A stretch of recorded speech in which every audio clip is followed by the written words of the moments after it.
नमस्कार दोस्तों, आज की ताजा खबर। दुनिया भर में आर्थिक मदद पहुंचाने वाली अमेरिकी एजेंसी यूएसएडी को क्या बंद करेंगे ट्रम्प? भारत पर क्या होगा इसका असर? जानेंगे क्या है मामला। तो वहीं दूसरी तरफ इजराइल को प्रिंस सलमान की दो टूक, ट्रम्प को भी लपेटा गया इस मामले में। जहां एक तरफ ये सब कुछ चल रहा है तो वहीं दूसरी तरफ अमेरिका जता रहा गाजा पर कब्जे की इच्छा, तो बेंजामिन नेतन्याहू ने भी बता दिया अपना तगड़ा प्लान। जियोपॉलिटिक्स में बहुत कुछ चल रहा है, जानने को मिलेगा बहुत कुछ। आइए जानते हैं इन खबरों को विस्तार से। इजराइल और हमास के बीच शुरू हुआ संघर्ष अब अंतिम दौर में नजर आ रहा है।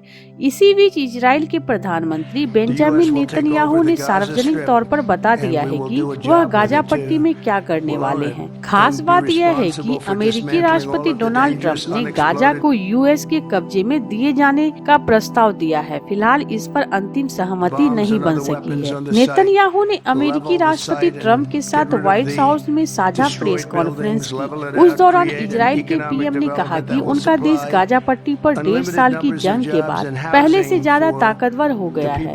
उन्होंने कहा कि इजराइल के गाजा में 3 लक्ष्य हैं। साथ ही उन्होंने क्षेत्र में शांति स्थापित करने की भी बात कही है। उन्होंने कहा इजराइल इस समय सबसे ज्यादा ताकतवर है और ईरान की आतंकी एक्सिस सबसे कमजोर स्थिति में है।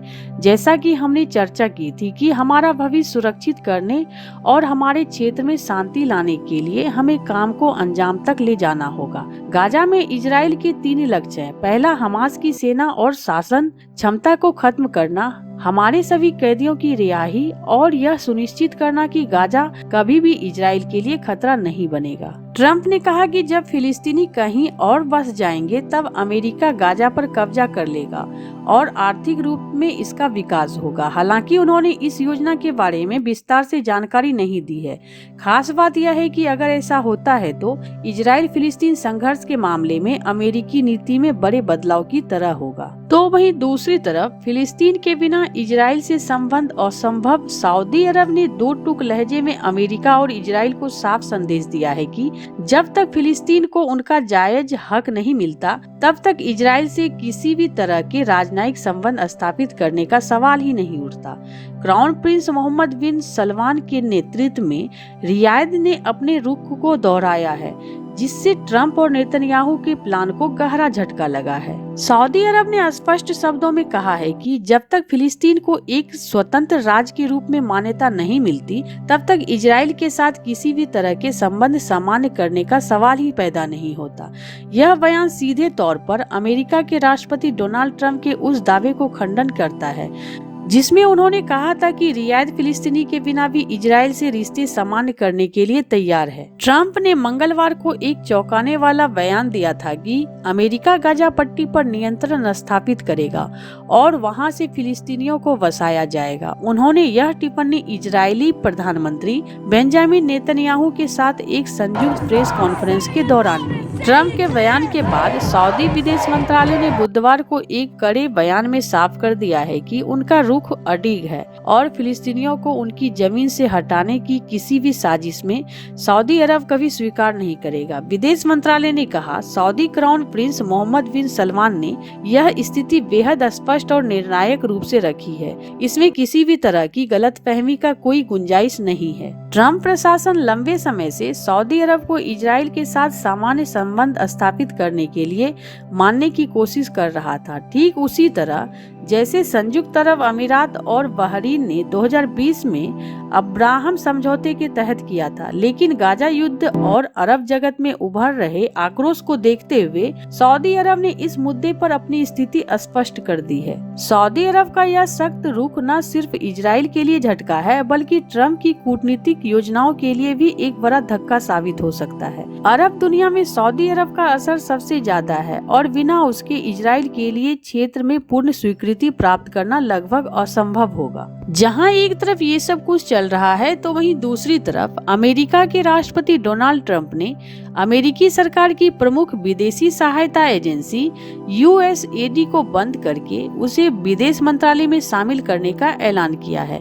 सोमवार को इस सहायता एजेंसी में कर्मचारियों को वाशिंगटन हेडक्वार्टर से दूर रहने और घर पर ही रहने को कहा गया था। विदेश मंत्रालय मार्को रूबियो ने पत्रकारों से कहा कि अब से यह United state agency for international development के कार्यकारी प्रमुख है। यह एजेंसी दुनिया भर में अरबों डॉलर की मदद बांटती है, जिनमें भारत समेत दुनिया के कई देश हैं। ऐसे में इस फैसले से जाहिर तौर पर इसके मार्फत चलाने वाले स्वास्थ्य और पोषण से जुड़े कई कार्यक्रम पर भी असर पड़ेगा। अमेरिकी राष्ट्रपति ने एक कार्यकारी आदेश का हस्ताक्षर कर 90 दिनों के लिए विदेश में दी जाने वाली सभी प्रकार की सहायता पर रोक लगा दी थी। ये रोक विदेश नीति की समीक्षा होने तक लागू रहेगी। USAID पूरी दुनिया में गैर सरकारी संगठनों, सहायता ग्रुपों और गैर लाभकारी संस्थाओं को अरबों डॉलर की मदद देती है। USAID के जरिए भारत के स्वास्थ्य, शिक्षा, पर्यावरण, स्वास्थ्य, ऊर्जा, पानी और स्वच्छता जैसे क्षेत्रों में मदद की जाती है। पोर्टल के अनुसार USAID की ओर से भारत को 2022 में सबसे अधिक 22.82 करोड़ डॉलर की मदद मिली। 2023 में 17.57 करोड़ डॉलर और 2024 में 15.19 करोड़ डॉलर की मदद मिली। USAID से मदद पाने के मामले में भारत तीसरे स्थान पर रहा है। राष्ट्रपति ट्रंप और उनके सबसे शीर्ष के सलाहकार अरबपति एलन मस्क USAID के कड़े आलोचना कर रहे हैं। बीते सोमवार को व्हाइट हाउस में पत्रकारों से बात करते हुए ट्रंप ने आरोप लगाया है कि इस एजेंसी को कट्टर वामपंथी सनकी चला रहे हैं। वे बड़े पैमाने पर भ्रष्टाचार कर रहे हैं और नाम और अन्य जानकारियां साझा नहीं कर रहे हैं। ट्रंप प्रशासन में सरकारी खर्च कटौती के लिए बने विभाग के अनौपचारिक प्रमुख एलन मस्क ने भी USAID को बंद करने की बात कही थी। बीते एक सप्ताह में USAID के 2 शीर्ष अधिकारियों को छुट्टी पर भेज दिया गया और एजेंसी की वेबसाइट डाउन हो गई। USAID पर भ्रष्टाचार और आर्थिक अनियमितता के आरोपों के अलावा मस्क ने कई गंभीर आरोप लगाए हैं। अपने मालिकाना हक वाले सोशल मीडिया प्लेटफॉर्म X पर मस्क ने USAID को बुराई, एक आपराधिक संगठन और कट्टर वामपंथी राजनीतिक मनोवैज्ञानिक अभियान कहा। सोमवार को X पर एक लाइव स्ट्रीम के दौरान उन्होंने कहा, इस पूरे मामले में निजात पाने की जरूरत है। यह लाइलाज है, हम इसे बंद करने जा रहे हैं। हालांकि ट्रंप ने मस्क का बचाव किया है और कहा है कि बिना उनकी अनुमति के कोई भी फैसला नहीं होगा। उन्होंने कहा, एलन कोई भी काम हम बिना हमारी मंजूरी के ना तो कर सकते हैं और ना ही करेंगे।